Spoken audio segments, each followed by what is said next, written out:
O anak, bakit na naman may pasaka sa face mo? Nakipagdyombagan ka na naman ba sa mga classmate mong warfreak? Paano ba naman kasi Tatay Becky? Sinabi nila na bakla daw ang tatay ko. Naaasar ako kaya hindi ko na napigilan na suntukin yung Ramir na yun eh. Siya ang pinakamalakas mang-asar sa akin eh.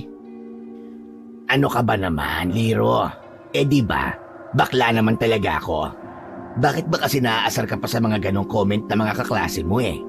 Tingnan mo nangyari sa face mo. Baka mawala ang kagwapuhan mo niyan kakasuntok nila sa'yo.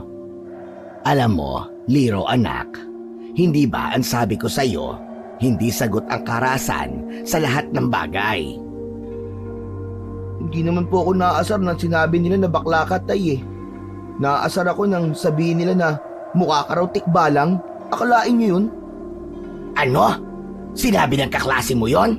Aba, saan nakatira ang Ramir na yan at talagang ipapakita ko sa kanya kung gaano kalakas sumipa ang isang tikbalang? Aba, sira ulo ang batang yun ha?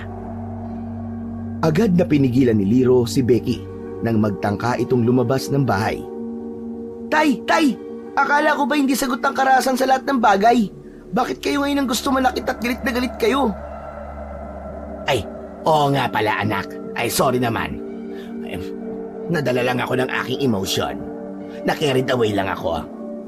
Kasi naman ibang level na yung sabihan ba naman ako na mukhang tikbalang, o di ba? Pero Liro, huwag mo nalang pansinin ng mga nanunukso sa'yo ha. Ang importante, kahit Becky ang father mo, happy naman tayo, di ba? Tama ka tatay. Sorry po kung hindi ko na po talaga napigilan ang sarili ko kanina. Ayan, ganyan nga anak. Peace na lang always, okay? Oo nga pala. Maaga ako nagluto ngayon. Magbihis ka na tapos sumunod ka na sa akin sa kusina, ha?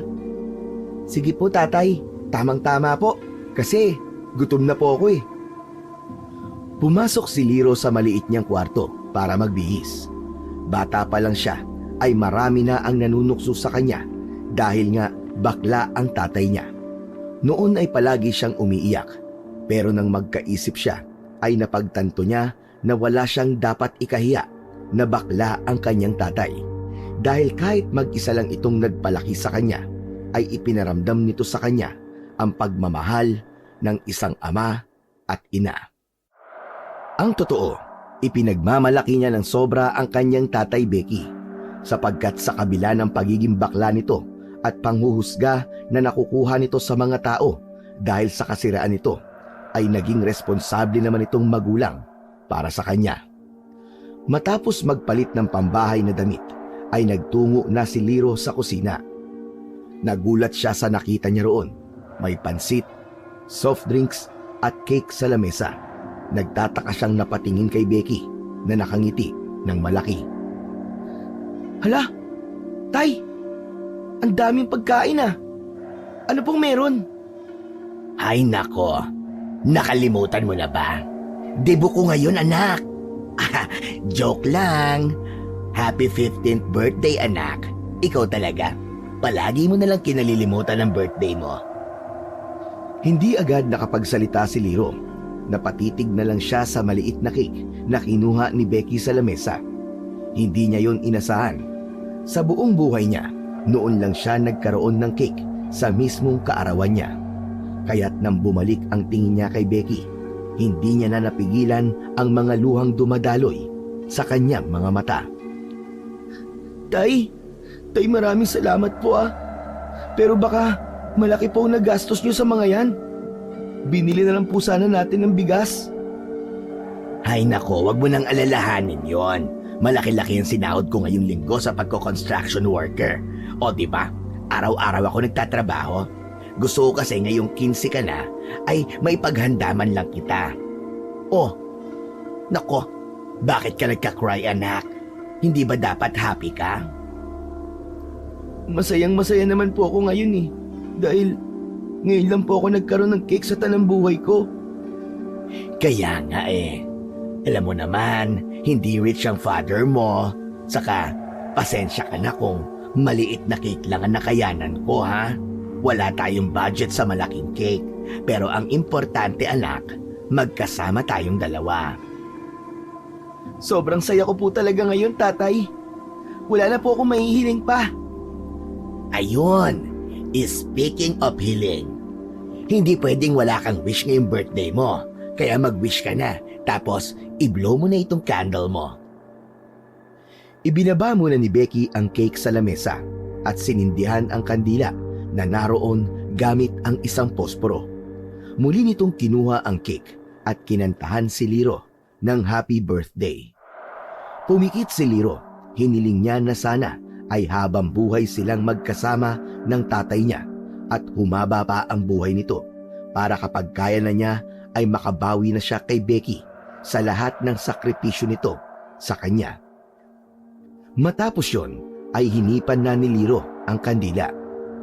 O sige, tara na. Lumafang na tayo, anak. Umupo ka na. Umupo si Liro at nilagyan ni Becky ng pansit ang plato ni Liro. Hiniwa na rin nito ang cake at nagsimula na silang kumain. Habang kumakain si Liro, ay napansin niya ang pananahimik ni Becky.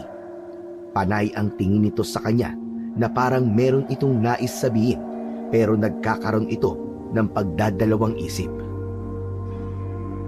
Ay, may problema po ba? Parang meron po kayong gustong sabihin sa akin eh. Huminga ng malalim si Becky. Baka sa mukha nito ang kaba. Ibinaba nito ang tinidor at matiim itong tumingin kay Liro. Anak, may kailangan akong sabihin sa'yo. Alam ko, anak, pwede ka magalit sa akin. Pero siguro ito na ang oras para malaman mo ang bagay na ito. Malaki ka na. At alam ko na maiintindihan mo na mga bagay-bagay. Ano po ba yon, Tay? Ang totoo niyang kasi, Liro, anak. Hindi kita totoong anak eh. Napakunot noo si Liro at napangiti ng bahagya. Akala niya'y biro lang yun ni Becky. Lalo na at kilala niya ang tatay niya na mapagbiro at masayahin. Tatay naman oh, ano po bang sinasabi niyo? Di kita naiintindihan eh. Gino-joke niyo na naman po ba ako? Anak, hindi ako nagjo-joke. Hindi frank to. Totoo ang sinasabi ko sa'yo. Hindi talaga ako ang totoo mong tatay. Ang totoo niyan napulot kita nung sanggol ka pa lamang. Doon sa gitna ng kagubatan. Yung gubat na nasa dulo nitong barangay natin. Napatigil si Liro. Hindi niya malaman kung paano tatanggapin ang sinabi ni Becky. Tumawa siya ng mahina, ngunit naramdaman niyang bumigat ang kanyang dibdib.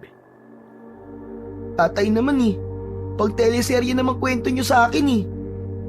Paanong hindi niyo ako anak? Magkamukha nga po tayo. Liro, sandali lang. Makinig ka sa akin. Hindi ko gagawing biro ang ganitong bagay. Patawarin mo ko kung ngayon ko lang nasabi sa'yo ang lahat at ngayon lang ako nagkaroon ng lakas ng loob na sabihin ito sa'yo. Natatakot kasi ako na baka hindi mo ko maintindihan, anak. Mahal na mahal kita, Liro. Pero kailangan mong malaman ang totoo. Mula nung araw na nakita kita sa kagubatan, ipinangako ko na sa sarili ko na ako na ang magiging magulang mo at aalagaan kita na para kong tunay na anak. Sa pagkakataon na yon, ay naramdaman ni Liro na seryoso nga si Becky. Hindi na napigilan ni Becky ang mapaiyak matapos ang revelasyon nito. Pero, bakit po ngayon nyo lang sinabi sa akin ito? Anak, matagal ko nang gustong sabihin sa iyo to eh. Pero, yun nga, natatakot akong baka masaktan ka at hindi mo pa ako maintindihan kasi masyado ka pang bata. Isa pa, naisip ko na karapatan mo nang malaman ang totoo para mas makilala mo pa ang sarili mo. Huwag kang mag-alala, anak, kasi maiintindihan kita kung sakaling magagalit ka man sa akin. Tay, hindi naman po ako galit sa inyo eh. At kahit kailan hindi po ako magagalit sa inyo. Kasi ngayon ko po na-realize kung gaano kayo kabuting tao. Sipin niyo po, Kahit hindi niyo po ako tunay na anak, hindi ko po naramdaman na iba kayo sa akin. Kayo po ang nagpalaki sa akin, Tay. At para sa akin, kayo po ang totoo kong ama. At naman ako doon. Ay, very proud naman ako sa'yo, anak. Kasi matured ka na. Matured ka na mag-isip. Akala ko talaga magagalit ka na sa akin eh. Sabi ko, bahala na. Basta masabi ko ito sa'yo. Kasi karapatan mo malaman ang truth. At hindi ko ito maitatago sa'yo forever. Mahal na mahal kita, anak. Mahal na mahal ko din po ikaw, Tatay. At kahit alam ko na ang totoo, ipinapangako ko na wala pong magbabago. Pero Tay, may tanong lang po ako sa inyo. Kung hindi po ikaw ang totoong tatay ko, nasan po ang totoo kong tatay? Sino po ang totoo kong mga magulang? Sandaling natigilan si Becky sa tanong na yon ni Liro. Napainom ito ng maraming soft drinks, sabay dighay ng malakas na akala mo ay isa tong dragon na biglang bumuga ng apoy. Ang baho naman ng dighay mo, Tay! Ay, sorry. Mabaho ba, anak? Knows mo naman ako na kaaway ang toothbrush, hindi ba? O sige, mabalik tayo sa tanong mo. Mangyaring hindi ko alam kung sino at nasaan ang mga magulang mo, anak. Nung nakita kasi kita, walang ibang tao na naroon. As in, ikaw lang talaga. Hindi na rin ako nagkaroon ng pagkakataon na hanapin pa ang mga magulang mo. Kasi nag-focus na ako sa pag-aalaga sa'yo. Ganun po ba? Akala ko po kasi kilala niyo sila. Bakit, anak? Gusto mo ba silang hanapin at makilala? Wala namang problema sa akin kung yun ang gusto mo. Give ko sa'yo yan, anak. Wala po akong balak na makilala pa sila, Tay. Sapat ka na po sa akin na ikaw ang nanay at tatay ko. Napakasweet at bait talaga ng anak ko. Pero ang mabuti pa, tapusin na natin tong pagkain natin. Pero salamat talaga, anak, ha? At hindi ka nagalit kay Papi. Liro, feeling ko nabunutan ako ng napakalaking tinik sa aking dibdib. Isang matamis na ngiti ang isinagot ni Liro sa sinabing yun ni Becky. Matapos ang pagtatapat ni Becky, ay itinuloy na nila ang pagkain ng pansit at cake.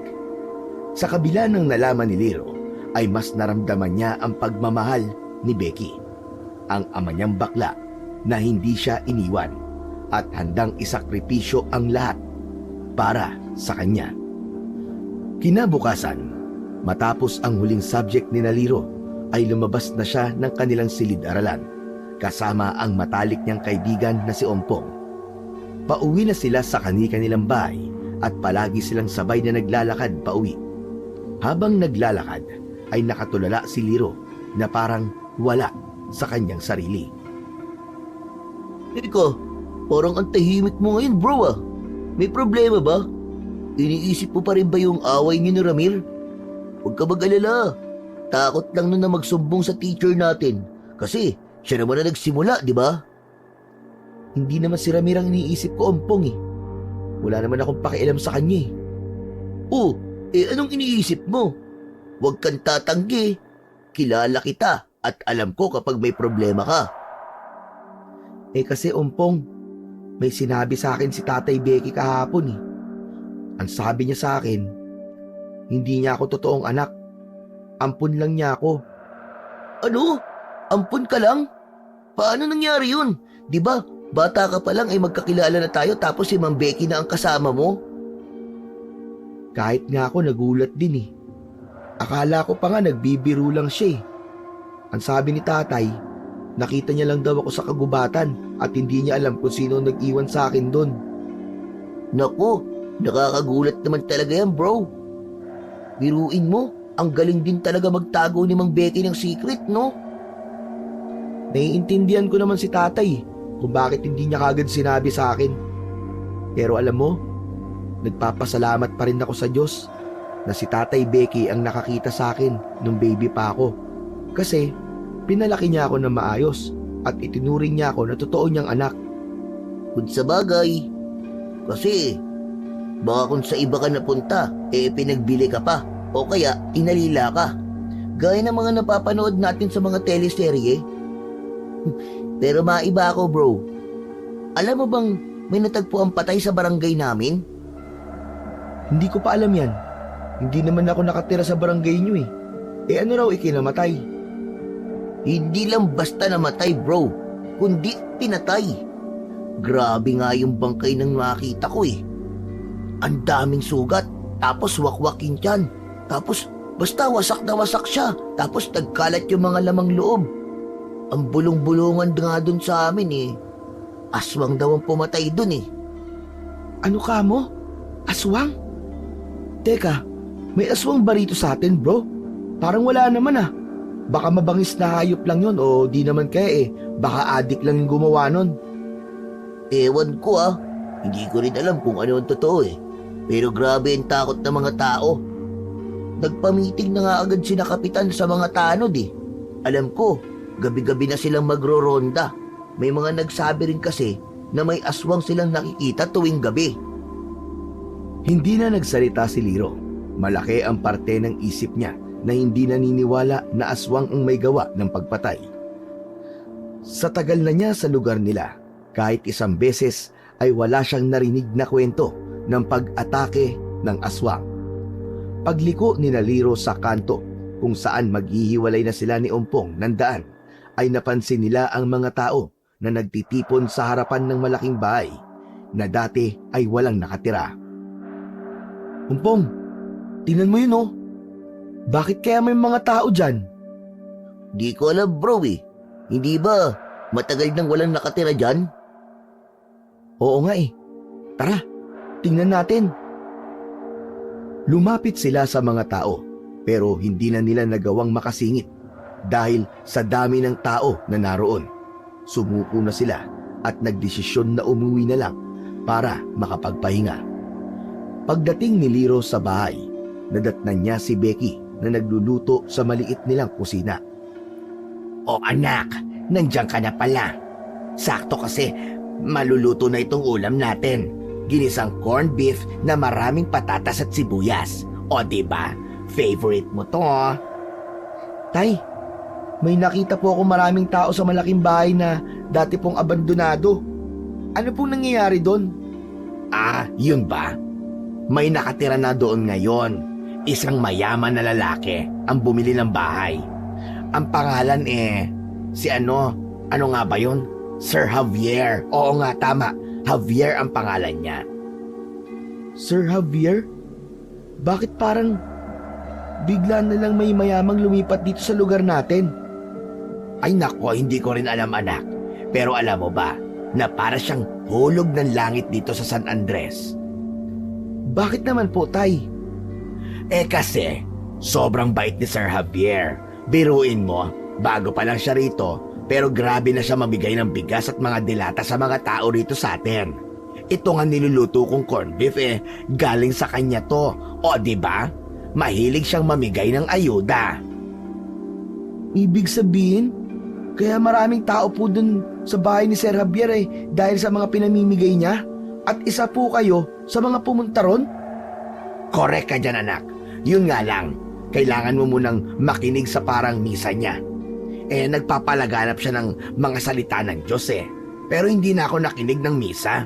Kumuha na kagad ako ng bigas at mga dilata tapos nag-escape na akis. Pastor po ba siya kaya po siya nagmimisa? Hindi lang ako sure anak. Pero feeling ko, tatakbo yun sa susunod na eleksyon. Kaya siguro namimigay siya ng tulong sa mga tao. Alam mo naman ang mga politiko, nagpapabango sa mga tao kapag malapit na ang eleksyon. Natigilan si Liro at nahulog sa malalim na pag-iisip. Hindi niya alam pero tila may kakaiba siyang naramdaman kay Javier. Parang may mali, ngunit hindi niya matukoy kung ano ang mali na yon. Nang sumunod na araw, nang sumapit ang break time ni Liro sa eskwelahan, ay tumambay muna sila ni Umpong sa paborito nilang tambayan. Isa yung pabilog na upuan na nasa ilalim ng isang mayabong na puno ng mangga. Nasa likod yon ng isang lumang silid-aralan at walang masyadong nagpupunta roon. Habang nag-uusap sina Liro at Ompong, ay nakita nila si Ramir na papalapit. Ano na naman kaya ang gagawin ng mokong na yan? Tinan mo oh. Hayaan na lang natin siya. Huwag nating pansinin. Nang makalapit si Ramir, ay agad nitong inumpisahan ang panunukso kay Liro. Sa una, hindi pinansin ni Liro ang mga pangaasar ni Ramir. Sanay na siya rito.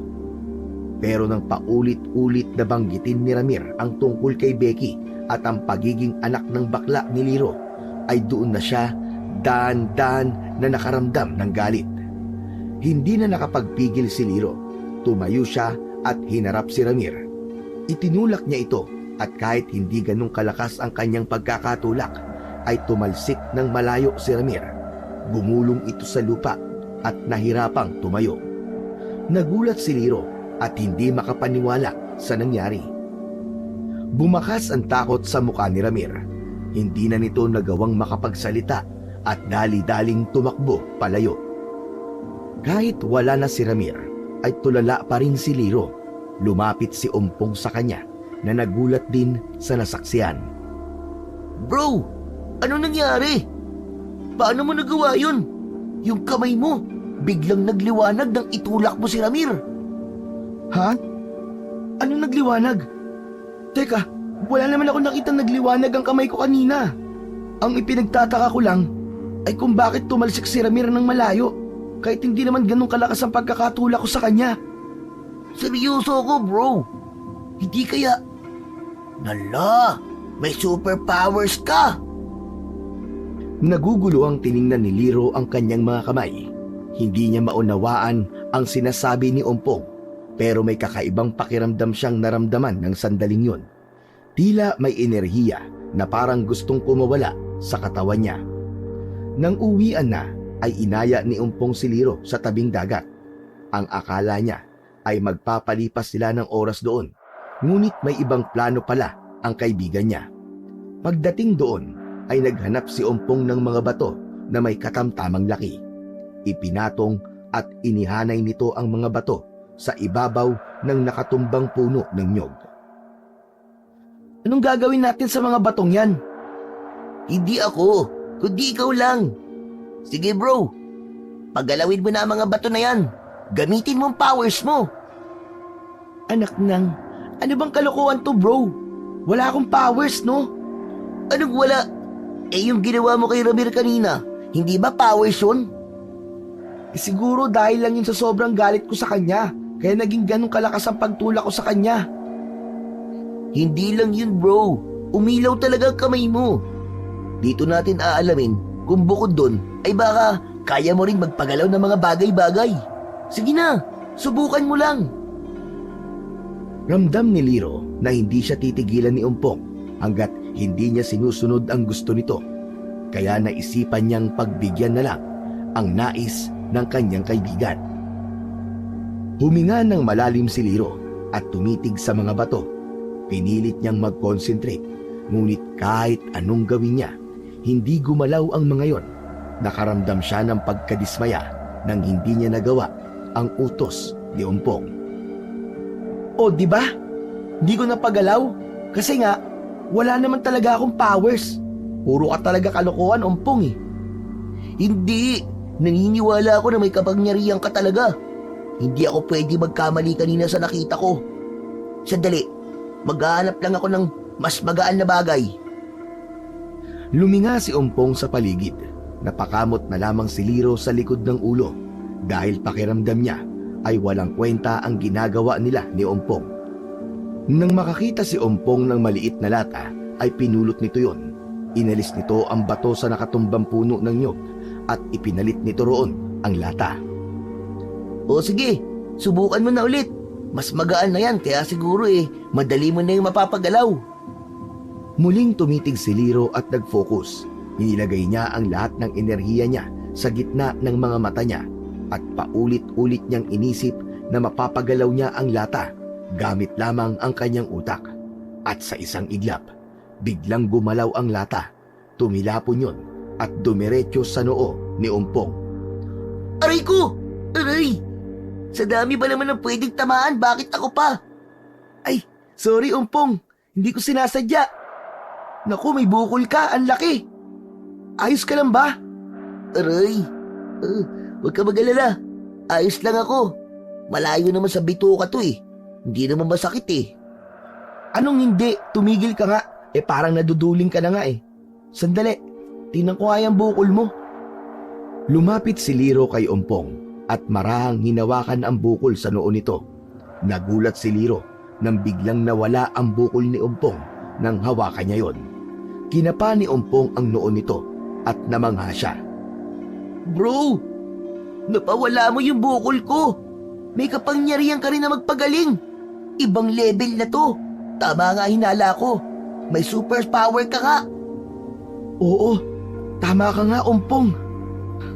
Pero nagtataka ako kung bakit ako may ganitong kakayahan. Bakit ngayon ko lang ito natuklasan?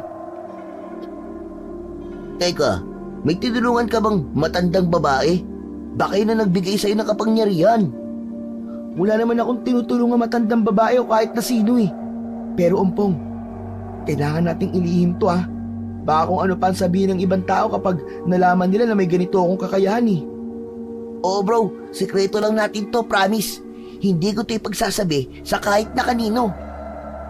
Okay, tara na. Uwi na tayo at medyo dumidilim na eh. Habang naglalakad sila pa uwi, ay walang tigil sa pag-iisip si Liro. Labis siyang naguguluhan kung paano siya nagkaroon ng ganong klaseng kakayahan o kapangyarihan.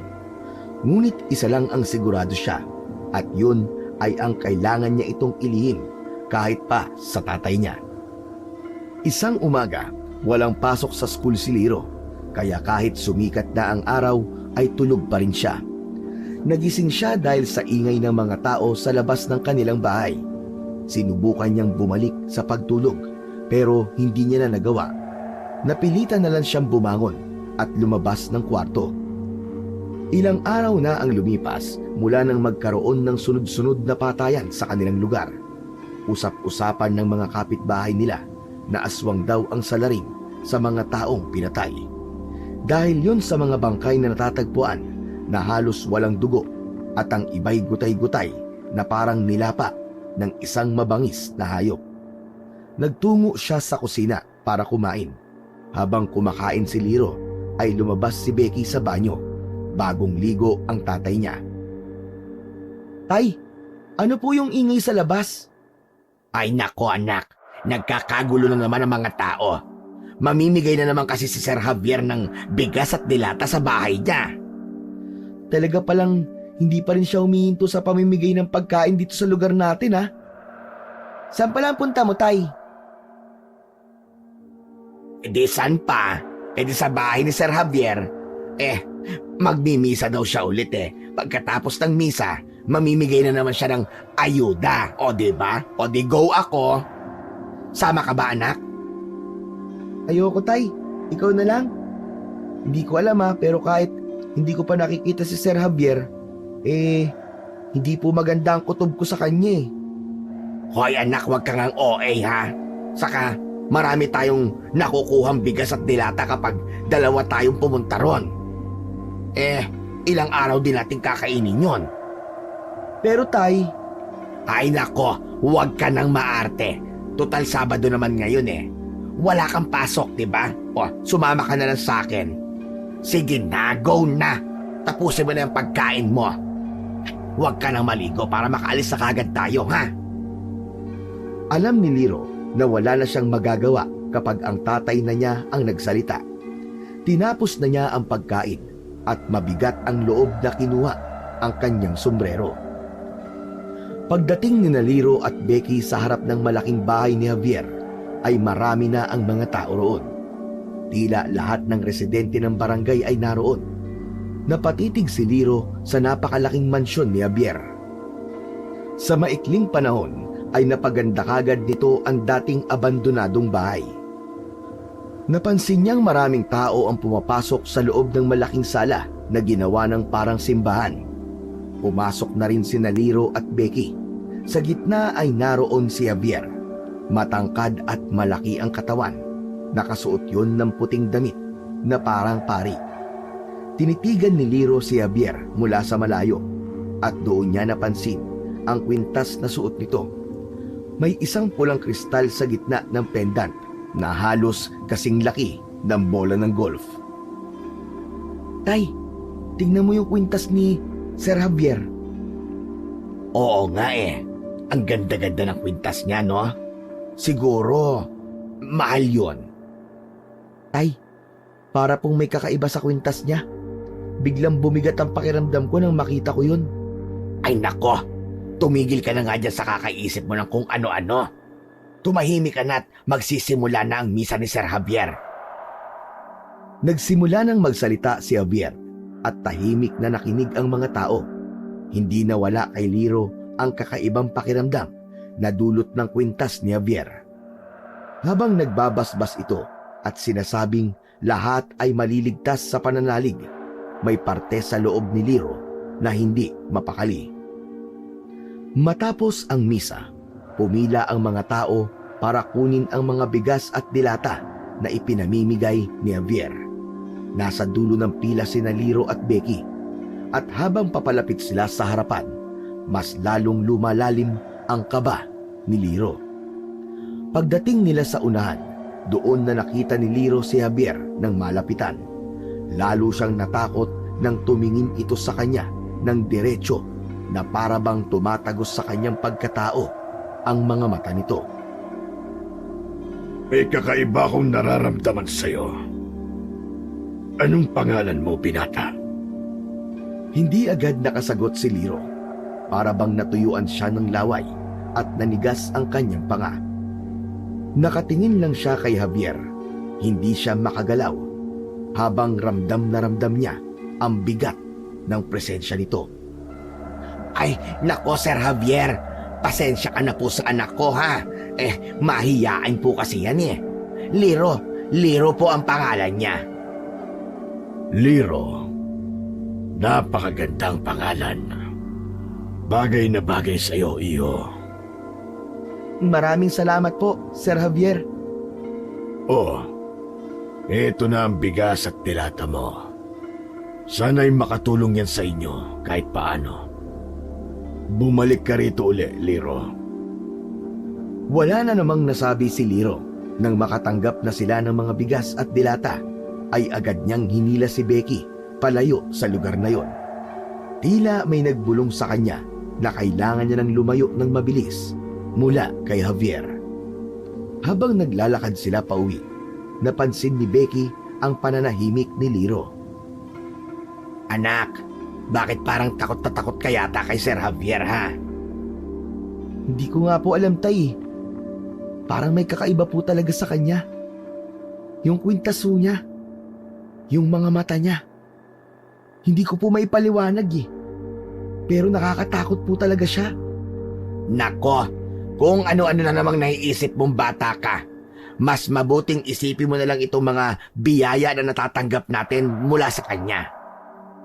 Tignan mo, atagal din ang mga bigas at dilata na ito ng ilang araw, hindi ba? Salamat kay Sir Javier, ganon. Ngunit hindi pa rin maalis ni Liro sa isip ang kakaibang nararamdaman niya kay Javier. Parang may kung anong misteryo ang bumabalot sa pagkatao nun. Kinagabihan, dinalaw si Liro ng isang kakaibang panaginip. Nasa gitna raw siya ng isang malawak na kagubatan. Hindi niya alam kung paano siya napunta ron, ngunit kakaibang kaba ang bumalot sa kanyang dibdib. Maya-maya pa ay isang babae na nakasuot ng puting bestida ang bigla na lamang sumulpot sa harapan niya. Maputi ang balat nito, mahaba ang buhok at nababalutan ng puting liwanag. Liro! Sino ka? Bakit mo ako kilala? Ako si Syla. Matagal na kitang binabantayan. Oras na para gisingin ang kapangyarihang natutulog sa loob mo. Kapangyarihan? Anong ibig mo sabihin? May tungkulin kang Liro. Ikaw lang ang may kakayang labanan ng mga kampon ng kadiliman. Kailangan mong tanggapin ang tadhana mo Pero, paano? Hindi ko alam kung anong kapangyarihan ang tinutukoy mo. Gagabayan ka ng oras. Hindi mo pa naiintindihan. Pero darating ang panahon na lahat ng ito'y magiging malinaw sa'yo. Pero tandaan mo, Liro, ang kapangyarihang nasa loob mo ay may dahilan. Gamitin mo lang ito sa tama para sa kabutihan ng nakararami. Biglang lumiwanag ang paligid. Pakiramdam ni Liro ay hinihigop siya ng liwanag. Hindi siya makagalaw at bago pa man siya makapagtanong ulit, tuluyan na siyang nagising mula sa kanyang panaginip. Kinaumagahan, habang nag-aalmusal ay tulala si Liro. Nakaabang na sa mesa ang mainit na kape at pandesal. Ngunit tila wala siyang gana na kumain. Ipinatong ni Becky sa lamesa ang bagong lutong itlog. Ipalaman mo to sa pandesal, anak, ha? O teka, abay, bakit parang wala ka sa sarili mo, ha? May iniisip ka ba? Nanaginip po kasi ako kagabi, tay eh. Ay, ako rin. Nanaginip din ako kagabi. Isa na raw akong tunay na babae. O, di ba, bongga? Tay naman eh. Seryoso po ako. Eh, bakit seryoso din naman ako, ha? Ay, nako. Sige na nga. Ano bang klaseng panaginip yan? Bangungot ba? Hindi naman po. Ano ho kasi, may isang babae. Ang pangalan po niya, Sayla. Biglang nasamid si Becky at muntik na nitong maitapon ang hawak na tasa ng kape. Agad nitong inayos ang kanyang sarili at tumikim. Ano ka mo? Sayla? Sayla ang pangalan niya? Opo, Sayla. Sabi niya, kailangan ko raw pong gisingin ang kapangyarihan na nasa loob ko para labanan ng mga kampo ng kadiliman. Nako, huwag mong siniseryoso ang mga panaginip, Liro. Wala namang ibig sabihin ng mga yan eh. Kaya nga panaginip lang, hindi ba? Para po kasing totoo yung panaginip ko na yun eh. Hindi mo dapat iniintindi ang mga ganyang panaginip, Liro. Saka anong kapangyarihan ang sinasabi mo? Mag-aral ka na lang na mabuti. Walang mabuting idudulit ang pag-iisip ng mga ganyang bagay. Malakas ang kutob ni Liro na hindi yun basta panaginip lang. May naramdaman siyang kakaiba sa loob niya. At kahit hindi pa niya lubos na naiintindihan, alam niyang may katotohanan sa sinabi ni Sayla. Dahil totoong may mga bagay na siyang natutuklasan sa sarili niya na hindi niya kayang ipaliwanag.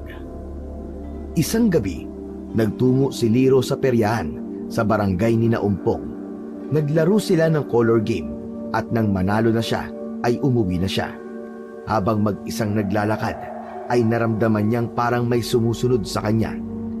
Nilingon niya ang paligid ngunit wala siyang makitang ibang tao. Pagharap ni Liro ay nagulat siya nang may dalawang aswang ang nasa kanyang harapan. Nanlilisik ang mga mata ng mga yon at mukhang gutom na gutom. Halos hindi siya makagalaw ng dahil sa takot. Ngunit nang bigla siyang sugurin ng isang aswang ay may kakaibang lakas ang bumalot sa kanyang katawan. Sa hindi maipaliwanag na dahilan, mabilis siyang nakaiwas sa atake ng unang aswang. Sumunod naman ang pangalawa, ngunit bago pa ito makalapit sa kanya, biglang itinaas ni Liro ang kanyang mga kamay at isang malakas na enerhiya ang bumalot sa kanyang mga palad. Isang malakas na suntok ang pinadapo niya sa muka ng aswang na naging dahilan para tumalsik yun ng malayo. Nagulat si Liro, hindi niya inasahan na may ganun siyang lakas. Muling umatake ang isa pang aswang, ngunit mas naging mabilis si Liro. Mataas siyang tumalon at sinipa sa muka ang aswang. Gumulong yun sa lupa at halos hindi na magawang makatayo. Natakot ang dalawang aswang at mabilis na tumakas. Hindi makapaniwala si Liro sa kanyang nagawa. Mula sa isang puno ay lumabas ang isang nilalang. Muntik nang masuntok ni Liro ang nilalang, pero nang malaman niyang si Ompong yon, ay mabilis niyang ibinaba ang kanyang kamao. Tira ka, oo. Bakit pa naman ako susuntukin, bro? Ay, sorry. Akala ko kasi aswang ka rin eh. Bro, grabe ka talaga. Idol na idol kita, bro. Nakita ko ang pakikipaglaban mo sa mga aswang. Para ka talaga superhero, bro. Sus, nang bola ka pa. Nagtataka nga ako eh. Bakit biglang nagkaroon ng aswang dito sa atin? Saka, hindi ko rin alam kung saan galing yung lakas ko na yun. Hindi ba ma-obvious? May kapangyarihan ka, Liro. Gamitin mo yan. Kaya mong iligtas sa mga tao mula sa mga aswang. Tigilan si Liro. Sa sinabing yun ni Umpong ay naalala niya ang mga sinabi sa kanya ni Sayla sa kanyang panaginip. Naisip niya na baka nga meron siyang ganoong kakayahan ay dahil kailangan ng lugar nila ng isang tao na lalaban sa kampon ng mga kadiliman. Isang umaga, habang abala si Liro sa pagtitiklop ng mga damit sa sala, ay may narinig siyang pagkatok sa kanilang pintuan. Agad siyang tumayo at binuksan ang pinto na yon. Tumambad sa kanya ang isang babaeng napakaganda na may mahabang itim na buhok at maaliwalas na muka. Hindi niya alam pero tila pamilyar sa kanya ang naturang babae. Sino po kayo? Ano pong kailangan nyo? Ikaw ba si Liro? Ako nga po. Paano niyo po ako nakilala? Sa pagkakataon na yon ay dumating na si Becky na galing sa palengke. Napansin ni Liro ang gulat sa muka ng kanyang tatay. Ikaw? Teka, anong ginagawa mo rito? Becky, kailangan nating mag-usap. Liro, diyan ka muna sa loob ha. Mag-uusap lang kami ng bisita natin. Naguluhan si Liro pero sumunod na lang siya. Tumayo siya sa gilid ng pinto at tahimik na nagmasid habang nag-uusap sina Becky at ang babaeng hindi niya kilala sa labas ng kanilang bahay. Hindi niya dinig ang usapan ng dalawa pero pansin niya na tila balisa si Becky. Hindi nagtagal, lumapit si Becky kay Liro kasama ang babae. Liro anak, may sasabihin kami sa'yo. Ang babaeng ito ay siya si Sayla. Siya ang nanay mo, Liro. As in, tunay na mother mo siya. Parang tumigil ang mundo ni Liro. Naalala niya ang panaginip niya kung saan isang babae na ang pangalan ay Sayla ang nakausap niya. Ngunit hindi niya na yun binigyan pa ng pansin dahil mas nangibabaw sa kanya ang katotohanan na sa wakas ay nasa harapan na niya ang babaeng nagluwal sa kanya sa mundo. Tay, baka po prank na naman to ah. Baka gino-joke nyo na naman po ako ah. Ano ka ba anak? Hindi. Siya talagang nanay mo, ang biological mother mo. Hindi na napigilan ni Liro na yakapin si Sayla. Kapwa sila napaiyak. Hinaplos ni Sayla ang likod ni Liro. Ikaw po ba talaga ang totoo kong nanay? Oo anak. Kung yung ina. Patawarin mo ko kung iniwan kita noon. Pero ngayon, hindi na ako mawawala sa tabi mo. Abot langit ang saya ni Liro sapagkat pumayag si Becky na doon na manirahan si Sayla kasama nila. Isang araw, naisipan ni Liro na yayain si Sayla na maglibot sa kanilang lugar. Matapos ang kanilang tanghalian, nilapitan niya ang kanyang ina at nang sabihin niya na nais niya itong ipasyal sa San Andres, ay agad itong pumayag. Sa paglalakad ng mag-ina, ay nakita ni Liro si Javier na namimigay ng mga plastic bag na may laman na bigas. Napahinto sa paglalakad si Sayla at nakita ni Liro na matiim itong nakatingin kay Javier. Anak, sino ang lalaking yun na pinagkakaguluhan ng mga tao? Si Javier po yun, Nay. Sabi nila mabait daw po yan kasi palaging tumutulong sa mga tao. Huwag kayong magtitiwala sa kanya, Liro. Bakit po, Nay? Kilala niyo po ba siya? Hindi sumagot si Sayla. Sa halip ay inaya siya nitong bumalik na sa bahay nila. Tila nagdahilan na lamang ito nang sabihin nito na napapagod na ito. Nagtaka si Liro kung bakit nasabi ni Sayla na huwag silang magtitiwala kay Javier. Nang lumingon si Liro kay Javier, ay nahuli niya yung nakatingin sa kanila. Isang umaga, habang nagwawalis si Liro sa harapan ng bahay, ay isang hindi inaasahang bisita ang dumating. Naroon si Javier na may dalang mga supot ng grocery. Nakangiti ito ng malaki. Ano pong sadya niyo, Sir Javier? Ay, mangyaring nagbabaybay kasi ako. Namimigay ako ng mga grocery sa mga taga rito sa San Andres. Binigay ni Javier kay Liro ang mga grocery. Kahit mabigat ang loob niya kay Javier, ay tinanggap niya pa rin yun upang hindi yun mapahiya. Maaari ba akong pumasok sa bahay niyo? Makikiinom sana ako. Pero bago pa makapasok si Javier ay biglang lumabas si Sayla. Humarang ito sa pinto at tinitigan ng matalim si Javier. Hindi mo na kailangan pumasok, Javier. Gusto mo ng tubig, di ba? Ito ang tubig. Inabot ni Sayla ang isang baso ng tubig kay Javier. Hindi yun kinuha ni Javier. Bagkus ay bigla itong tumalikod at naglakad palayo. Nay, bakit niyo po ginawa yun? Makikiinom lang naman siya ng tubig. Hindi ba't sinabi ko sa'yo na huwag kang magtitiwala sa lalaking yun? Ay, sandali lang. Anong kaguluhan na nangyayari dito, ha? Bakit parang galit ka yata, Sayla? Si nanay po kasi, Tay. Hindi niya pinapasok dito si Sir Javier para makiinom po ng tubig. Nakakahiya po kasi binigyan po niya tayo ng grocery. Ano?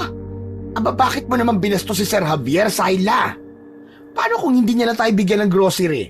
Eh, paano na? Ay, pambihira naman. Eh di wala lagi tayong ayuda niyan. Uminahon ka, Becky. Masyadong mataas ang emosyon mo. Ay, sorry. Ginagawa ko lang kasi yung hysterical na acting ni Maricel Soriano eh. Ginagaya ko lang ba? Bakit mo nga pala binasto si Sir Javier, Sayla? Dahil kilala ko siya. Kilala ko siya. Pero hindi pa ito ang tamang oras para pag-usapan natin kung sino talaga siya. Kailan pa po ang tamang oras na yun, Nay? Masamang tao po ba si Sir Javier? May alam po ba kayo tungkol sa kanya na hindi po namin alam? Marami, anak. Pero hayaan niyo muna akong hindi sabihin sa inyo ng Tatay Becky mo ang nalalaman ko kay Javier. Tinatansya ko pa mga pangyayari at mangyayari. Nais pa sanang kausapin ni Liro si Sayla, pero lumabas na ito ng bahay at naglakad palayo. Nagkatinginan naman sina Becky at sabay na kumibit balikat.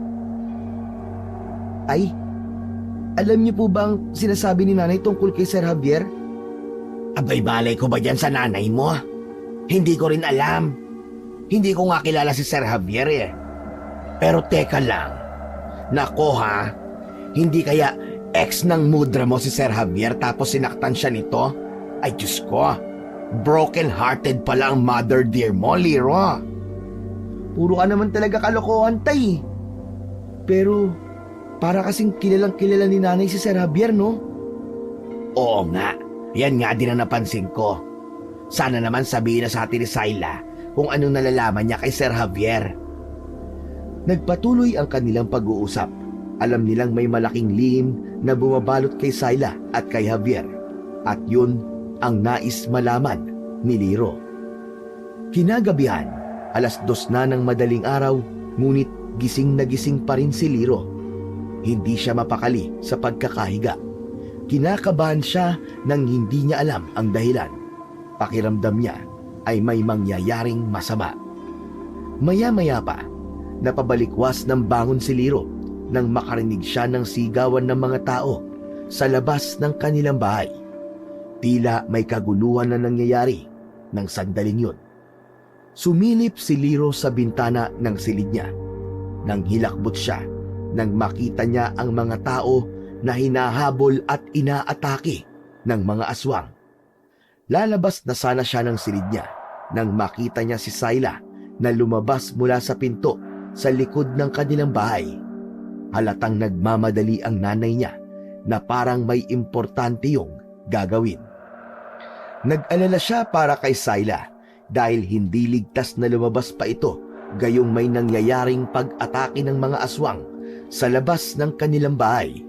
Sinundan niya ang nanay niya at nang sumilip siya sa pinto ay nakita niyang nagliwanag ang buong katawan ni Sayla. Tila may mga nagsasayawang alitaptap na nakapaligid dito. Ang buhok ni Sayla ay naging kulay puti. Isang espada ang biglang lumitaw sa mga kamay nito. Hindi nakapagsalita at nakagalaw si Liro sa labis na pagkabigla. Biglang tumakbo si Sayla papunta sa mga aswang. Nagmamadali namang kinuha ni Liro ang itak na nasa kusina. Lumabas si Liro ng bahay at nakita niya kung paano isa-isang inatake at pinatay ni Sayla ang mga aswang na umaatake sa mga tao. Nagulat si Liro nang biglang may humila sa braso niya. Paglingon niya ay nakita niya si Becky na nag-aalala. Diyos ko ka naman, bata ka! Anong ginagawa mo rito sa labas? Pumasok na tayo at ang daming aswang sa paligid! Nakakaloka! Tay, si nanay nakikipaglaban po sa mga aswang. Kailangan ko po siyang tulungan. Anong nakikipaglaban? Saka anong tutulungan? Hindi! Dito ka lang! Pumasok na tayo sa loob! Hindi ko po siya kayang pabayaan, Tay. Basta, kayo na lang po pumasok sa bahay. Humawala si Liro sa pagkakahawak ni Becky at mabilis na tumakbo palayo. Kahit anong tawag ni Becky ay hindi niya pinakinggan dahil ang nasa utak lamang niya ng mga sandaling yon ay ang matulungan ang kanyang ina. Huminto sandali si Liro. Luminga siya upang hanapin si Sayla. Nakita niya yon na nasa harapan ng isang malaking aswang. Sa lahat ng aswang na nakita niya, ay yun na ang pinaka nakakatakot. Literal na malahalimaw ang anyo ng aswang na yon, nakaharap ng kanyang ina na si Sayla. May takot na lumukob kay Liro, kaya kahit nais niyang tulungan ang nanay niya, ay nagtago muna siya sa likod ng isang puno. Sinasabi ko na nga ba? Anumang sandali ay sasalakay ka rito. Dahil alam mong nandito ako, Suliman. At alam kong hindi lang ikaw ang nandito, kundi maging ang nag-iisa mong anak, Sayla. Parehas ko kayong papatayin, pero uunahin ko ang anak mo para maramdaman mo rin kung paano mawalan ng mahal sa buhay. At sa tingin mo, ay hahayaan kong magtagumpay ka? Isang malakas na sigaw ang pinakawalan ni Sayla bago nito sinugod ang aswang na tinawag nito sa pangalan na Suliman. Inatake ni Sayla si Suliman gamit ang espada, ngunit mabilis siyang naiwasan ng aswang. Hindi mapakali si Liro, may parte ng utak niya ang sumisigaw na tulungan niya ang nanay niya, hanggang sa hindi niya na mapigilan ang sarili nang makita niya na pinapalibutan ng mga aswang si Sayla. Walang pagdadalawang isip na sumugod si Liro at tinaga sa batok ang isang aswang. Nanlaki ang mga mata ni Sayla nang makita siya. Hindi na nito nagawang magsalita nang sugurin ito ni Suliman. Kinalmot ni Suliman sa muka si Sayla. Mabilis na nilapitan ni Liro ang kanyang ina. Hindi ka na dapat nagpunta rito, Liro. Hindi po kita pwedeng pabayaan, Nay. Tutulungan po kita na lumaban sa mga aswang. Ang mga aswang ay nagpatuloy sa pag-atake. Doon na itinuon ng mag-ina ang kanilang atensyon. Sa bawat wasiwas ni Sayla sa espada ay may isang aswang na bumabagsak. Si Liro naman ay ginawa ang lahat upang tulungan ang kanyang ina. Habang patuloy na lumalaban si Liro at Sayla, napansin ni Liro na kahit gaano kadami ang mga aswang na napapatay nila, ay mas marami pa rin ang dumarating na tila ang bilang ng mga kalaban ay walang katapusan. Hanggat nabubuhay ako, hindi niyo mauubos ang aking mga alagad. Hindi ako matatalo. Hindi mo rin maililigtas ang anak mo, Syla. Nay, parang hindi po sila nauubos. Sinasabi ko na sa'yo, umalis ka na. Tumakas ka na. Balikan mo ang tatay mo at bantayan mo siya. Hindi pinakinggan ni Liro si Syla na natili siya sa tabi ng kanyang ina. Sa isang iglap, sumugod si Suliman kay Syla. Inihanda ni Syla ang sarili sa pag-atake ni Suliman. Ngunit masyadong mabilis si Suliman, kaya nagtagumpay itong sunggaban si Syla. Tumalsik si Syla at napaupo sa lupa. Napuno ng galit ang dibdib ni Liro. Matapang niyang sinugod si Suliman. Tinaga niya ito, pero naiwasan lang nito yon. Sa tingin mo ba, mapapatay mo ako gamit ang iyong sandata?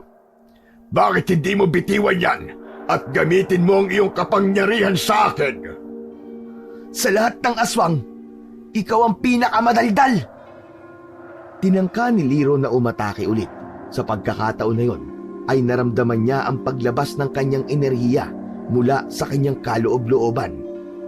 Pagtaga niya kay Suliman, ay tinamaan niya ito sa tagiliran. Hindi makapaniwala si Suliman nang tumingin yun sa kanya. Sunod na sumugod naman si Syla kay Suliman. Nagawa nitong itarak ang espada sa tiyan ng aswang. Napaatras si Suliman at nagtago sa mga alagad nitong aswang. Hindi pa ito tapos. Magbalik ako at sa susunod, pareho ko kayong papatayin na mag-ina! Huwag kang tumakas, Suliman! Harapin mo kami! Ngayon na natin ito tapusin! Magkakasabay na umatras ang mga aswang kasama si Suliman. Nang mawala na ang mga yon, ay nagmamadali silang bumalik sa bahay. Nang nasa harapan na sila ng bahay, ay huminto muna sila. Humahanga ako sa tapang mo, anak. Pero hindi mo dapat inilagay ang sarili mo sa panganib. Gaya nga po na sinabi ko, Nay, hindi ko po kayang hayaang lumaban kayo na mag-isa. Pero Nay, marami po akong katanungan na kayo lang po makakasagot. At sana po, sa pagkakataon po na ito, ay hindi kayo maging madamot sa katotohanan. Nauna nang pumasok si Liro sa bahay. Sinalubong siya nang nag-aalalang si Becky. Ay Diyos ko, Liro! Ano bang naisip mo, anak, at nakipag-away ka sa mga aswang? Muntik na akong ma-heart attack ng dahil sa'yo! Tahimik na umupo si Liro sa pang-isahang upuan. Nang pumasok si Syla, ay bumalik na ito sa anyo nitong tao. Nakayuko itong umupo sa mahabang upuan. Tinabihan ito ni Becky roon. Ngayon naiintindihan ko na po kung bakit meron akong kakaibang lakas at kapangyarihan. Sa nakita ko po kanina sa inyo, Nay, mukhang sa inyo ko po yan nakuha. Tay, nakita mo rin ba nangyari? Ikaw ang makapagpapatunay na hindi normal na tao si Nanay. Liro, anak, alam kong hindi tao ang iyong ina. Ano? Alam niyo po, Tay? Teka, bakit hindi niyo po sinabi kagad sa akin? Kailan niyo pa po nalaman? Anak, alam ko na mula pa nung napunta ka sa akin. Hindi ko sinabi dahil hindi pa panahon para malaman mo. Pero ngayon, na ikaw na mismo nakasight, mukhang panahon na para malaman mo ang totoo. Sabihin niyo na po sa akin ang totoo, Tay. Hindi na po ako bata. Maiintindihan ko na po ang lahat. Nak, hindi totoo na natagpuan kita sa kagubatan. Yun ang kwentong sinabi ko sa'yo para hindi ka na magtanong-tanong pa sa akin ng kung ano-ano.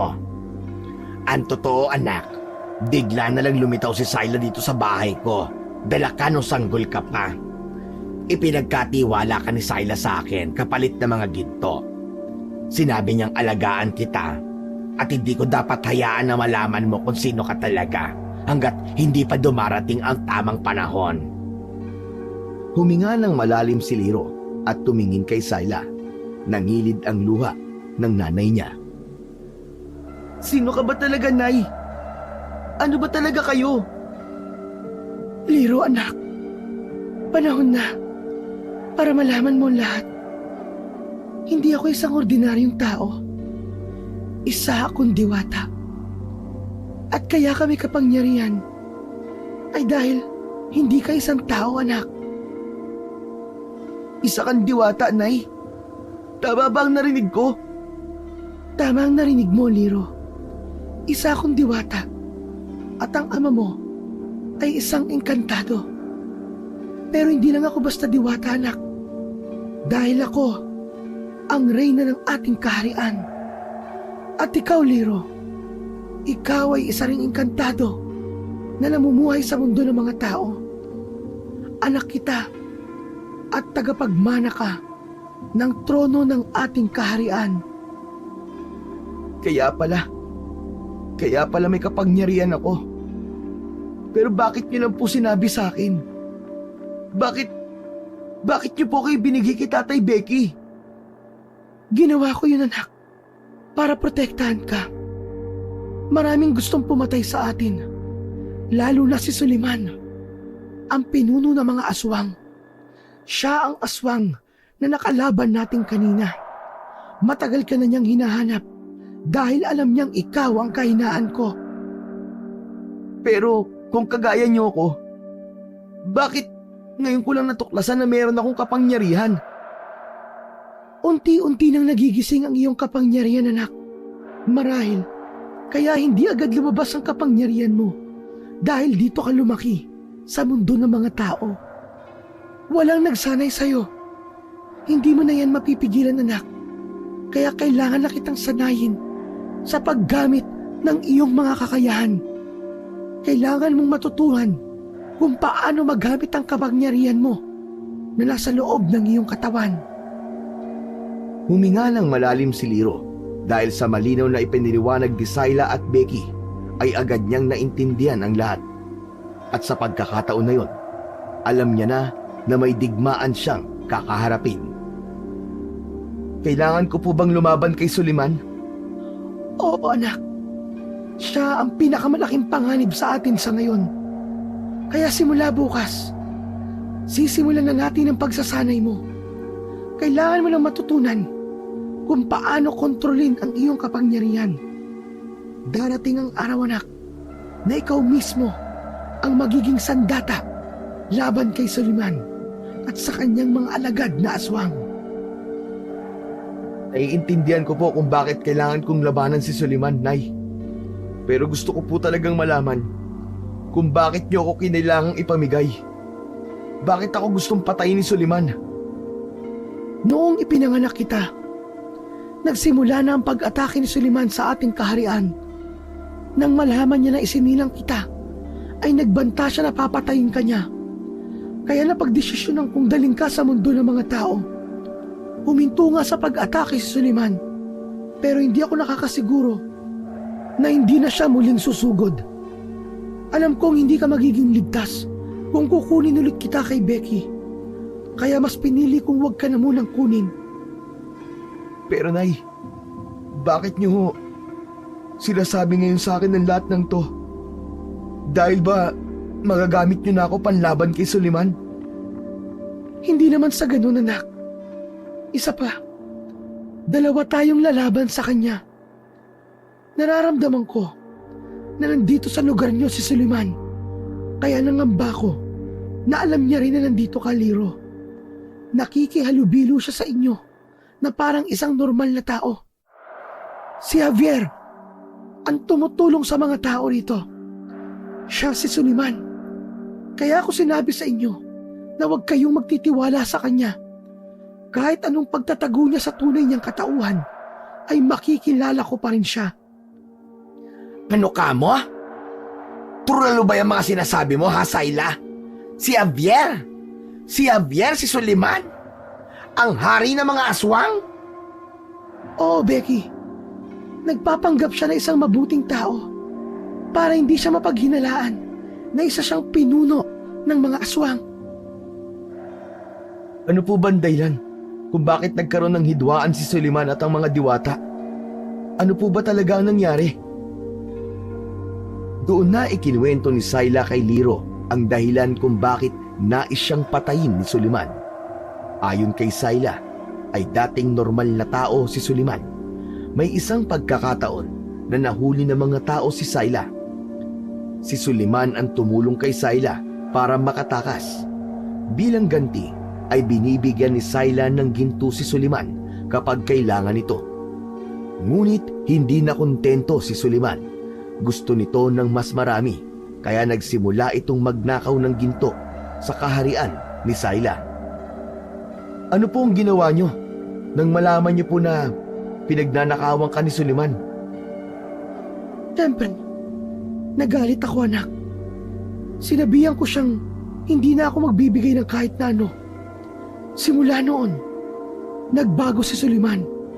At sakto naman, namatay ang mga magulang niya sa isang hindi maipaliwanag na sakit.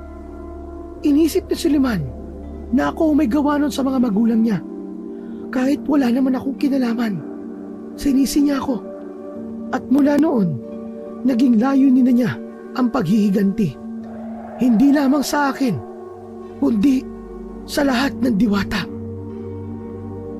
Ang dami pala niyang dinadalang sama ng loob na wala naman sa hulog, ano? Nakakaloka naman ang Javier na yan. Oo, Becky. Hindi siya naniwala na wala akong kinalaman sa pagkamatay ng mga magulang niya. Nagkaroon na siya ng kagustuhan na magiganti. Kinalimutan niya ang pagiging tao. Umanib si Suliman sa mga aswang. At sa paglipas ng mga taon, siya na ang naging pinuno ng mga aswang. Sandaling hindi nakapagsalita si Liro. Napagtanto niya kung gaano kalaki ang banta sa buhay na nasa harapan niya nang dahil sa pagnanais ni Suliman na makapaghiganti. Ngunit alam niyang wala siyang ibang magagawa kundi harapin yon. Kailangan niyang magpakatatag, hindi lamang para sa kanyang sarili, kundi para sa lahat ng mga inosenteng buhay na maaaring madamay sa galit ni Suliman. Hindi ko hahayaan na magtagumpay si Suliman, nanay. Kung kailangan ko siyang patayin para mapigilan natin ang kasamaan niya, ay gagawin ko. Kaya nga kailangan mo nang magsimula ng pagsasanay, anak. Hindi magiging madali, pero kailangan nating magmadali. Nararamdaman ko na anumang oras ay aatake na naman si Suliman at ang kanyang mga alagad. Tumango si Liro. Sa mga sandaling yon, alam niyang handa na siyang harapin ang lahat ng pagsubok na darating. Tumayo si Liro at huminga ng malalim. Alam niyang simula na yon ng mas malaking laban. At sa kabila ng lahat ng takot at pangamba, alam niyang handa na siya. Mas lalong lumakas ang loob niya na labanan si Suliman dahil alam niya na nasa likod niya si Syla at ang kanyang tatay Becky. Nang sumunod na araw, naglalakad sina Liro at Syla patungo sa gubat. Doon nila napiling magsanay dahil walang tao na makakakita sa kanila roon. May kabaman sa dibdib si Liro. Alam niya na kailangan niyang gawin yun upang maging malakas siya at maging handa siya kapag muli niyang hinarap si Suliman. Nang makarating sila sa isang malawak na bakanting bahagi ng gubat, ay tumigil si Syla at tumingin kay Liro. Sa lugar na ito kita sasanayin, Liro. Dito tayo magsisimula, anak. Walang nakakaalam kung kailan muling susugod si Suliman. Kailangan nating maging handa. Tumango si Liro. Puno siya ng determinasyon. Ano pong kailangan kong gawin? Huminga ng malalim si Syla at itinaas ang mga kamay. Naglabas ng liwanag mula sa mga palad nito. Sa sandaling yon, naramdaman ni Liro ang banayad na alon ng enerhiya mula sa kanyang ina. Ang kapangyarihang yon ay tila bumalot sa buong paligid. Bawat diwata ay may sariling lakas, Liro. Ang unang hakbang ay tuklasin mo ang sayo. Kailangan mong alalahanin ang iyong kapangyarihan ay nagmumula sa loob. Hindi ito ipinipilit, kundi hinahayaang lumabas ng kusa. Tumingin si Liro sa kanyang mga kamay. Sinubukan niyang ilabas ang pakiramdam na inilarawan ni Syla. Nag-concentrate siya at naramdaman niya ang pagbilis ng tibok ng kanyang puso. Ngunit walang anuman ang lumabas na kapangyarihan sa mga kamay niya. Bakit walang nangyayari, Nay? Parang hindi ko yata kaya. Natural lamang yan, anak. Hindi agad-agad lalabas ang lakas at tunay na kapangyarihan mo. Sanayin mo ang sarili mong mag-focus at pakinggan ang enerhiya sa loob ng iyong katawan. Ikaw ang dapat na kumontrol dito at hindi ikaw ang kokontrolin ng kapangyarihan mo. Sumubok ulit si Liro. Ipinikit niya ang kanyang mga mata at huminga ng malalim. Hinayaan niyang bumalik sa isip niya ang lahat ng naging karanasan niya mula noong malaman niyang hindi siya tao. Maging ang mga panunukso ng mga kaklase niya dahil bakla ang tatay niya ay binalikan din niya. Biglang naramdaman niyang may kakaibang init na dumaloy sa kanyang mga palad. Binuksan niya ang kanyang mga mata at laking gulat niya nang makita niya ang kaunting liwanag sa kanyang mga kamay. Labis na namangha si Liro. Nay, tingnan niyo po! Ito na po ba yun? Ito na po ba ang kapangyarihan na sinasabi niyo? Oo, anak. Tama ka. Pero hindi pa yan sapat. Ang kapangyarihan yan ay mahina pa. Kaya kailangan mo itong palakasin. Patuloy ka lang na magsanay. Araw-araw na nagtungo sa gubat si Liro kasama ni Syla upang magsanay. Pinaghusay ni Liro ang kakayahan at kapangyarihan niya. Natuto siyang kontrolin yun at gamitin upang depensahan ang kanyang sarili.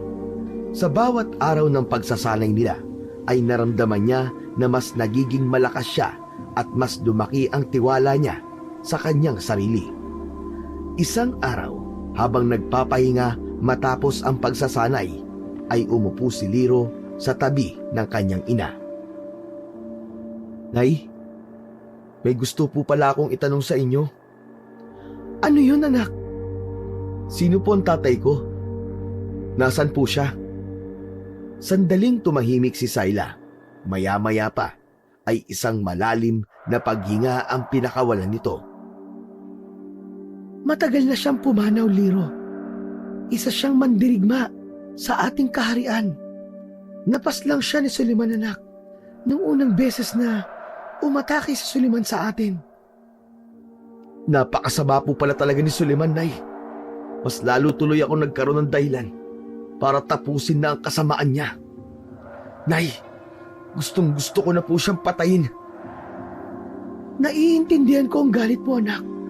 Ngunit tandaan mo, ang galit ay hindi magdudulot ng kabutihan sa paggamit ng iyong kapangyarihan. Kailangan mong kontrolin ito at gamitin ang iyong lakas sa tamang pamamaraan. At bilang anak kita, may isang sandata na nariyan sa loob mo. Isang sandata na siyang pinakamalakas na armas ng bawat diwata. Kagaya po ba yun ng espada na ginamit niyo noong unang beses nating nilabanan si Suleiman? Oo, anak. Tama ka. Meron ka rin noon. Pero paano ko po yun mapapalabas? Kailangan mong maabot ang rurok ng iyong kapangyarihan. Kapag nakuha mo na ang buong kontrol sa iyong lakas, husa itong lalabas mula sa loob mo. Ang sandatang yun ang magiging susi mo para talunin si Suleiman. Alam ni Liro na hindi magiging madali ang proseso para mailabas niya ang sandatang tinukoy ni Syla. Ngunit handa siyang gawin ang lahat para wakasan ang kasamaan ni Suleiman.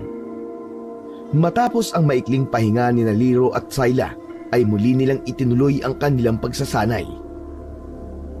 Isang gabi, mag-isang nakaupo si Liro sa labas ng kanilang bahay.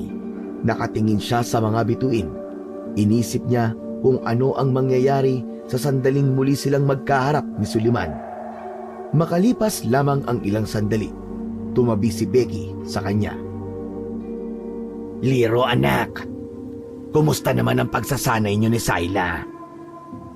Ayos naman po. Marami na po ako natutunan kay nanay. Lalo na kung paano ko kontrolin ang kapangyarihan na meron ako. Pero tay, sa totoo lang ho, natatakot pa rin ako hanggang ngayon. Anak, alam kong natatakot ka. Pero gusto kong malaman mo, matagal na kitang ipinagmamalaki. Simula nang dumating ka sa buhay ko, mas lalo ko nagkaroon ng dahilan para mabuhay, anak. Kaya nga po, maswerte po ako na ikaw po ang nagpalaki sa akin, tay. Sa ngayon po, iniisip ko po na paano kung hindi ko kaya? Paano kung hindi po sapat ang kapangyarihan ko para talunin po si Suliman? Hindi ko pa rin po alam kung hanggang saan ang lakas ko, tay. Ito ang pakatatandaan mo, anak, ha? Ang lakas mo ay hindi galing sa kapangyarihan mo bilang isa kang anak ng diwata. Ang tunay na lakas mo ay nasa puso mo. Hindi mo kailangan maging perpekto o pinakamalakas para lumaban. Ang mahalaga, lumalaban ka para sa mga mahal mo sa buhay. Nag-init ang mga mata ni Liro sa narinig. Hindi niya maiwasang mapaluha. Tay, maraming salamat po.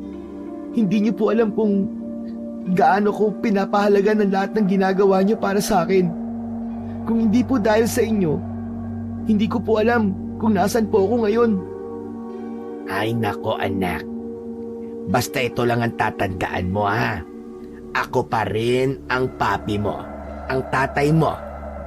Bakla man ako o hindi, mahal na mahal kita, Liro.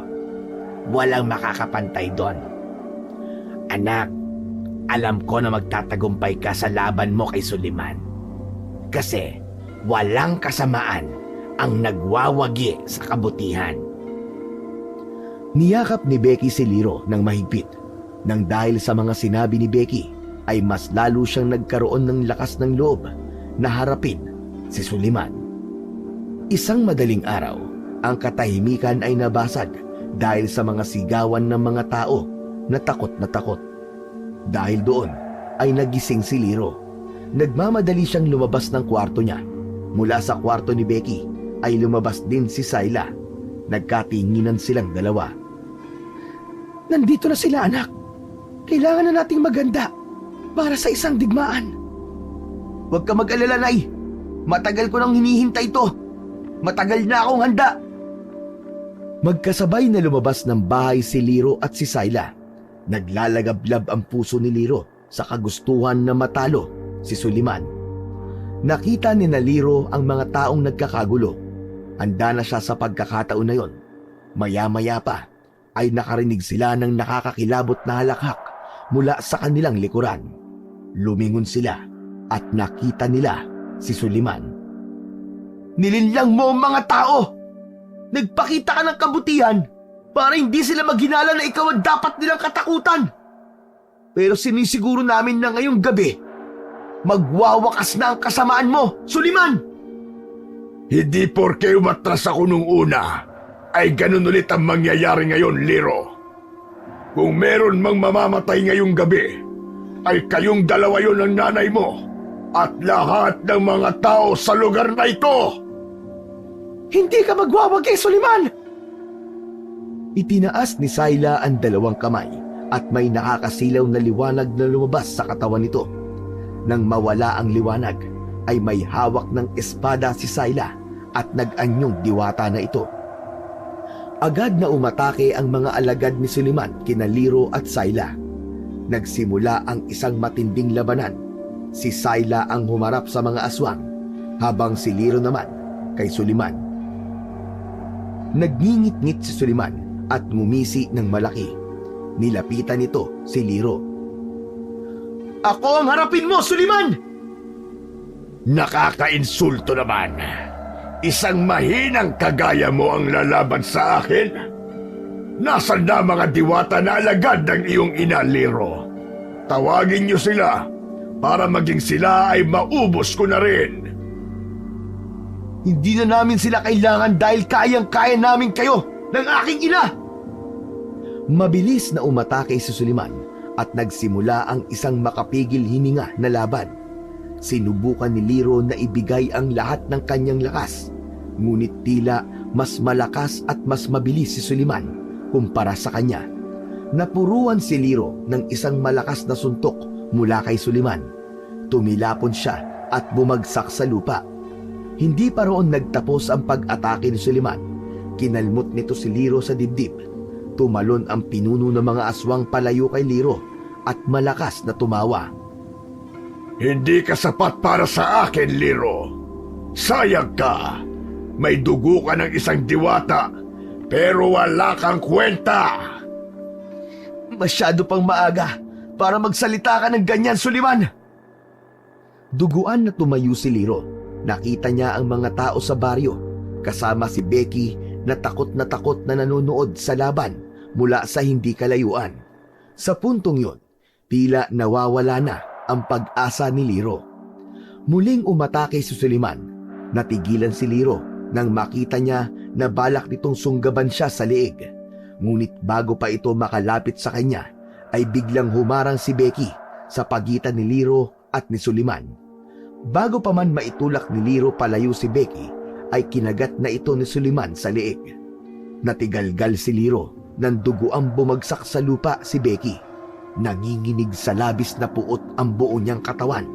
Ang lahat ng sakit, takot at galit ay pumaloob sa puso ni Liro na parang isang nag-aapoy na lakas. Papatayin kita! Suliman! Ganyan nga, Liro. Magalit ka! Ibuhos mo ang galit mo! May kakaibang init na naramdaman si Liro mula sa kanyang mga kamay. Isang matinding liwanag ang lumabas sa kanyang mga palad, at mula roon ay sumibol ang isang gintong espada. Mahigpit na hinawakan ni Liro ang espada habang nagliliyab ang puso niya sa galit. Nakakalokong ngumiti si Suliman, ngunit ang ngiting yon ay nawala nang magsimulang umatake si Liro. Ang lakas ni Liro ay biglang tumaas.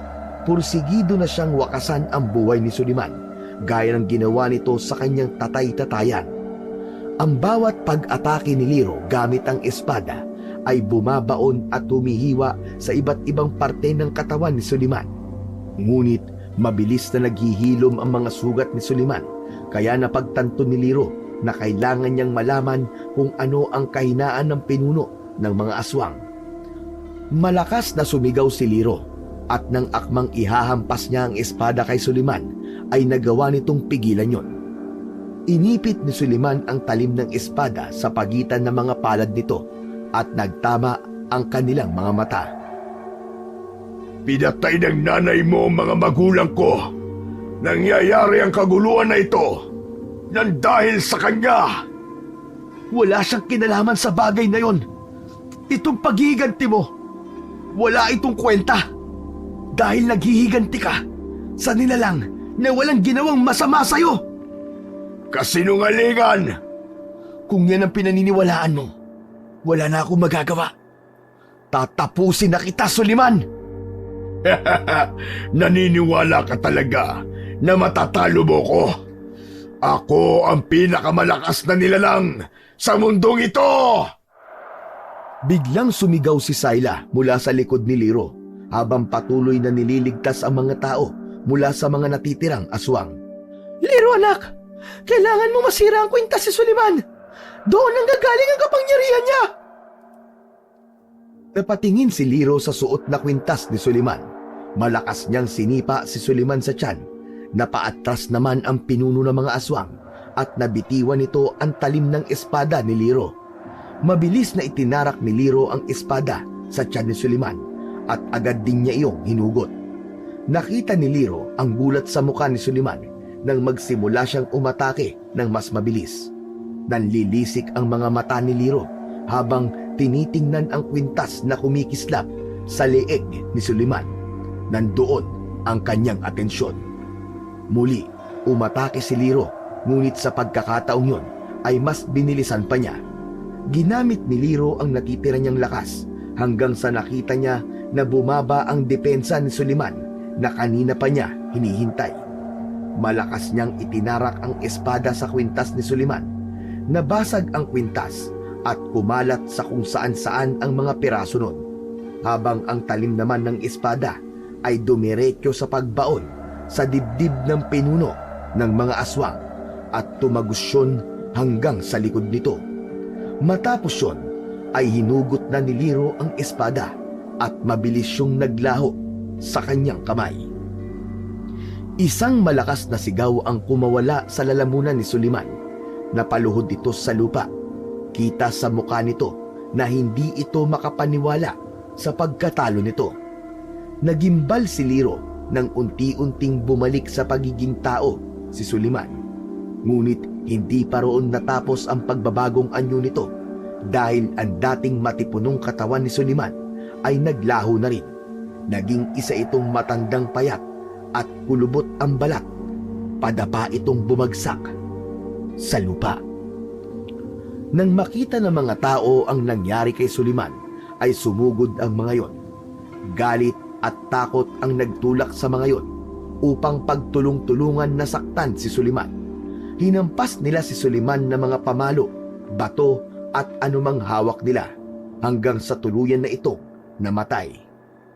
Habang ang mga natirang aswang ay isa-isang bumagsak at naglaho, hindi nag-iwan ng bakas ang mga yon. Lumapit si Sayla kay Liro at niyakap siya ng mahigpit. Hindi magawang maging masaya ni Liro sa tagumpay na yon dahil sa pagkawala ni Becky. Pagkatapos ng laban, agad na nilapitan ni Liro si Becky na nakahandusay pa rin sa lupa. Lumuhod siya sa tabi nito. Nanginginig ang mga kamay niya habang sinusubukang gamutin ang mga sugat ni Becky gamit ang kanyang natitirang kapangyarihan. Anak, itigil mo na yan. Hindi ho. Bubuhayin ko si tatay. Hindi siya pwedeng mamatay eh. Bubuhayin ko po siya. Liro, kung gagamitin mo ang kapangyarihan mo para buhayin siya, ikaw ang manghihina. Maaaring ikamatay mo ito. Napaiyak si Liro. Niyakap niya si Becky. Habang yakap niya ang kanyang tatay, ay bigla itong gumalaw. Nang tingnan ni Liro ang mukha ni Becky, ay nakangiti yun sa kanya kahit bakas sa mukha nito ang sakit. Tay? Tay, buhay ka? Oo naman. Nagpatay-patayan lang ako, no? Para magalit ka at lumabas ang rurok ng kapangyarihan mo. Ikaw talaga, tay eh. Puro ka talaga kalokohan eh. Akala ko iniwan mo na ako. Nakakasar ka naman, tay. Ay nako, mamaya ka na maglitanya, Liro, ha? Dalhin niyo na ako sa ospital at baka mategi na talaga ako. Ang dami ng dugong nawawala sa akin, oh. O, tingnan mo, nangihina na ako. Humingi si Liro ng tulong sa mga tao para madala kagad sa ospital si Becky. Maya-maya pa ay isang tricycle ang dumating at doon nila isinakay si Becky. Habang papunta sila sa tricycle, ay hindi binibitawan ni Liro ang kamay ni Becky. Panay ang dasal niya na sana ay makaligtas ang kanyang tatay. Makalipas ang ilang araw sa ospital, ay unti-unti namang bumuti ang kalagayan ni Becky. Nang tuluyan na itong gumaling, ay inuwi na nila ito sa bahay nila. Sa pagkakataon na yon, ay tuluyan nang nanumbalik ang kapayapaan sa San Andres. Ang banta ng aswang ay naglaho na kasabay ng pagkamatay ni Suliman. Isang gabi, pumasok si Sayla sa silid ni Liro upang kausapin siya tungkol sa isang importanteng bagay. Liro, anak, ngayong tapos na ang lahat, gusto mo bang sumama sa aking kaharian? Doon, magiging mas ligtas ka at mapapadali ang paghasa ng kapangyarihan mo. Sandaling natahimik si Liro. Tumingin siya sa malayo. Iniisip ang kanyang naging buhay, ang mga alaala kasama si Becky at mga kaibigan na muling bumalik sa kanyang isipan. Patawarin niyo po ako, Nay. Pero nandito na po sa mundong to ang buhay ko. Hindi ko po kayang iwanan si Tatay Becky. Naiintindihan ko, anak. Bagamat nais kong makasama ka sa ating kaharian, mas mahalaga para sa akin na igalang kung ano man ang desisyon mo. Basta tatandaan mo palagi, anak. Lagi lang ako nandito, nakabantay sa'yo. Nais ko mang manatili rito kasama ka, pero may mga responsibilidad akong kailangan tuparin sa kaharian natin bilang isang reyna.